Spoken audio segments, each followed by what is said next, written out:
Okay, so it's really nice to be at this panel. I love this book. I want to say that Betsy Mickle, who's sitting in the audience, is one of the people who was a stalwart with Matt, and the reason that Susie and I know that, for example, Susie Day and I, is because she was one of the people who would call us up at 10 o'clock at night when we came home from work and say, we need to know exactly what date was such and such, because that this amazing book that Matt had the vision to fight to create was in the works. Anyway, so, and it's amazing to be on the panel with these two guys who I won't introduce so that Matt can, but we've all spoken on panels before, because I think it's more observed in the actualization than in the breach that political prisoners get out and hit the ground running, because your heart's broken when you get out, because you know that you've left people behind.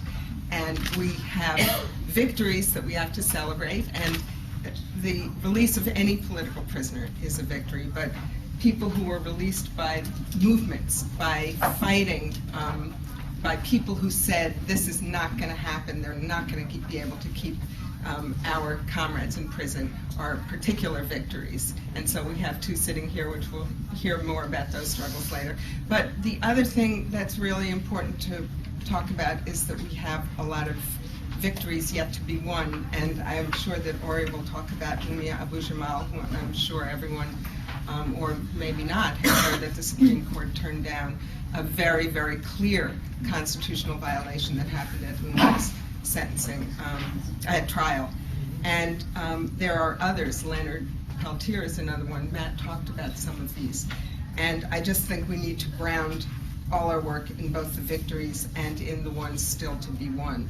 And I have to say that when you do come out of prison, being embraced by a community that not only remembers you from the days when some of us knew each other when we were doing organizing on the street before we went to prison, but also people who are willing to fight with you to make your heart whole is a very, very important thing.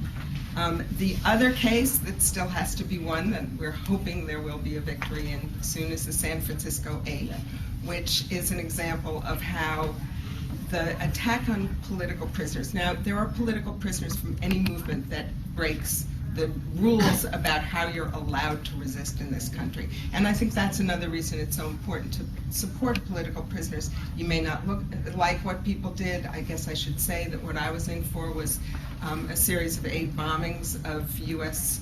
buildings, military and government buildings. No one was hurt in the bombings. The most well-known, I guess, is the bombing of the U.S. Capitol building after the invasion of Grenada. And a lot of people didn't like it when it happened, and now thinking back, they do like some of these things change. But the point is not exactly necessarily what was done, although of course everyone always has a right to agree and disagree with one another's tactics, but is to support one another so that we make the statement that we will not allow the U.S. government, which is the biggest violator of human rights in the world today, to determine what means we use to fight. So I'll just leave it at that, because if you read this book and if you read that book, you'll hear more about it. But so how do we begin to win these victories that we still have to begin? I want to go back to the San Francisco 8, because I think this is an example of what we have to do, which is organize not the people that we already know, but the people we don't know yet. So what happened recently with the San Francisco 8, which is a case where the government brought almost 40-year-old charges which had been thrown out because they were created out of torture, actual torture that went on, not of, foreign nationals, not of people who the government had deemed terrorists after 9/11, but of black activists who were part of the Black Panther Party and were tortured mercilessly in New Orleans in 1970, my memory is foggy, 3, 2, something like that. So now the case is brought again, and our then police chief, New York police chief, who had something to say about a case brought in San Francisco, said that he hoped that this case would put to an end, finally, the legacy of the black resistance movement in this country. So that's what it's about. Okay, so there they are, and they're accused of a killing of a cop in 1970 in San Francisco, and a string of other attempted killings of cops were actual. And because this is a phony case and there is no new evidence and it's complete bull, the organizers around the case were able to talk to the San Francisco Labor Council. I'm not sure if that's the exact name. And the San Francisco Labor Council, which represents labor unions, labor people all over the Bay Area, issued a resolution saying to the governor of California saying drop the charges.